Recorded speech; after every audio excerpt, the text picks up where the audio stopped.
How does lightning form? Does it strike up or down? There are many outdated explanations still scattered among weather sites, vlogs, and whatnot, exacerbating misunderstandings about lightning. Over the decades, I've seen lightning do some freaky stuff. In this video, we're going to explore and explain the weird world of lightning.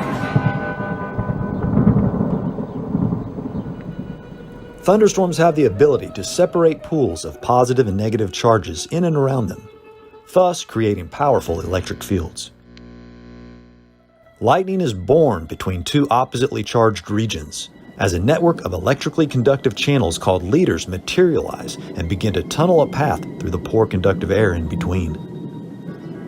Think of leaders as a sort of jumper cable. The leaders branch out in two directions, each with opposite polarities toward both regions in an attempt to neutralize the charge separation. Most lightning flashes occur within the storm and are called cloud flashes, or intra-cloud lightning. But when one end of the bidirectional leader network connects to the ground or object on the ground, we call it a ground flash, or cloud-to-ground lightning, CG for short. In the most common CGs, a negatively charged step leader approaches the ground. The electric field between the step leader and the ground strengthens to the point that an oppositely charged positive leader begins reaching up, bridging the gap between the two. More than one upward leader may initiate an attempt to connect with the downward leader. However, the first to reach a downward propagating step leader will suddenly complete a channel path through the resisting air for the flow of powerful electrical current between the earth and cloud. Electrons then rapidly accelerate down the channel, causing extreme heating and the brightest flash of the event. This is the return stroke. In rare photographs, you can see failed upward connecting leaders that didn't reach the downward leader first, and thus terminating into the air.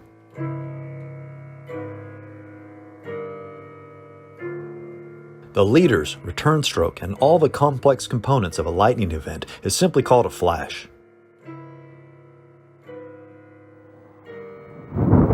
The air around lightning becomes so hot that it explodes as a supersonic shock wave that transitions to an acoustic wave within a few meters. This rapid expansion of air molecules creates sound waves that radiate outward about 1 mile every 5 seconds. The sound we hear is thunder. In this clip, at 2,000 frames per second, you'll notice two distinct types of leaders with different behavior. You can see the positive end of a leader scouting a pathway through the air, but notice the flickering segments that follow. These leaders form on the decayed segments of highly branched positive leaders and are referred to as recoil leaders. Cloud-to-ground lightning strikes are characterized as positive or negative depending on the net charge a bolt shifts to the ground. If a negative leader with a surplus of negatively charged electrons connects with the ground, negative charge, primarily in the form of free electrons, is shifted toward the ground, and the ground gains negative charge. And so we call this flash a negative CG. Inversely, if a positive leader with a deficit of electrons connects with the ground, an induced surplus of electrons in the ground travel up the channel, shifting negative charge away from the ground up into the storm. The ground gains a net positive charge, so we call this a positive CG. Sometimes you'll hear storm chasers and meteorologists identify negative CGs or positive CGs in the field. So how can they tell the difference, and why does it matter? For starters, if directly struck, one could kill you, and the other will likely kill you. It's difficult to be 100% sure eyeballing them, but many positive CGs and negative CGs have visibly different behavior that you can see. Often after a negative CG return stroke, multiple other return strokes follow, causing the main channel to flicker. This is called a multi-stroke CG flash. Check out this multi-stroke CG actually sailing in strong winds. The strobing effect is partly due to the orientation of the charged regions in the storm. Most negative CGs initiate between a mid-level negatively charged region and a smaller positive charged region near the base of the storm.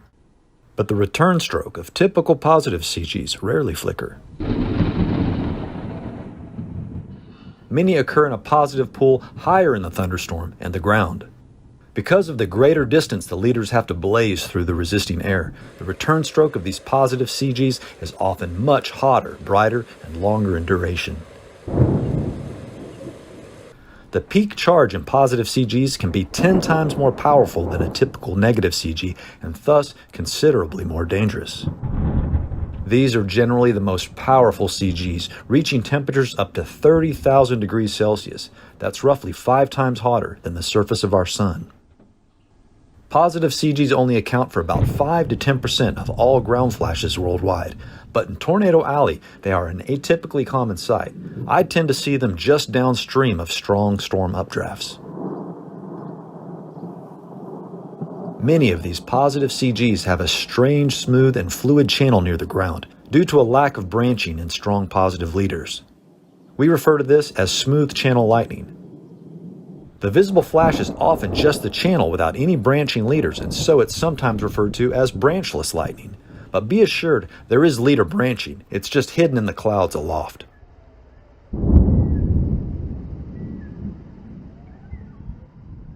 Sometimes a bolt of lightning can leap miles away from a storm, jolting earthlings with surprise. We call this a bolt from the blue. Outdated paradigms suggested these clear air channels leaping out the back of storms were positive in polarity. But the latest research using lightning mapping and high-speed cameras have shown most of these startling zaps are indeed negative. If you capture a bolt from the blue and it has a lot of branching, chances are it was a negative CG instead of a positive. Now that you know some different characteristics of positive and negative ground flashes, see if you can tell if these CGs are likely positive or negative.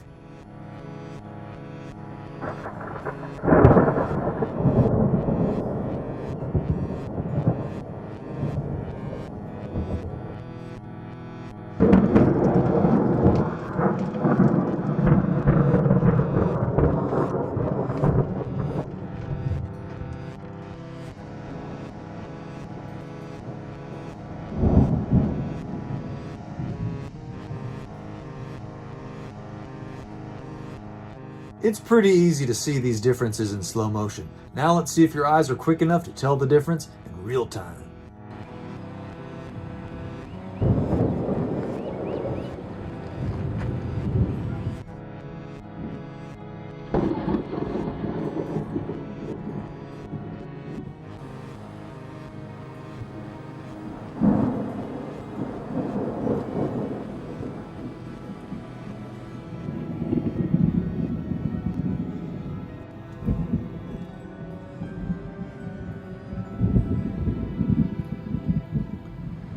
Sometimes storms grow upscale into massive complexes stretching across states. These systems have horizontally layered charge regions that serve as the conduit for lightning to travel over 100 kilometers. Check out these massive horizontal flashes. If these horizontally extensive flashes connect to the ground, they are almost always positive in polarity. They transfer huge amounts of charge and cause abrupt changes in the electric field, which can trigger another flash in a sort of domino effect.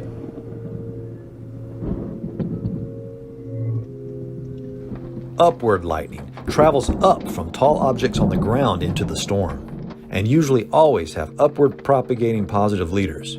Frequently, these upward leaders will produce spectacular flickering from recoil leaders developing on decaying positive branches. This is also called ground-to-cloud lightning. Almost all upward moving flashes are triggered by a nearby lightning flash, either when leader activity or a return stroke occurs close enough to the tall object, causing an abrupt change in the electric field.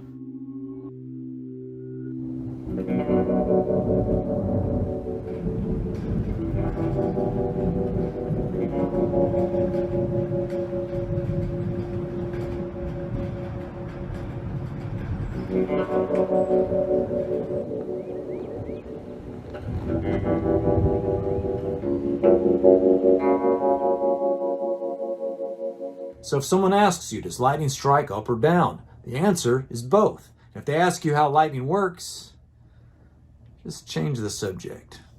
Not only can massive horizontal ground flashes trigger upward lightning, They can act as the parent flashes, triggering red sprites high above the thunderstorm in the mesosphere.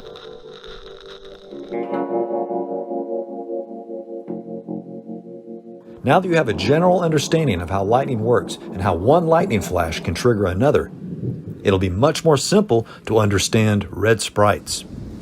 Ooh, yeah. That's right.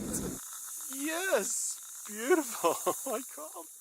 Guys, I know there's a lot of health and economic concern out there right now and no shortage of scary headlines. I'm going to do my best to keep doing what I do as safely as I can, and maybe at the very least I'll be able to provide some of you guys with a temporary distraction from the anxiety until this all blows over by showing you scary tornadoes. In my next video, we plan to showcase some incredible red sprites and discuss how these and other transient luminous events work. Till next time, friends, happy trails.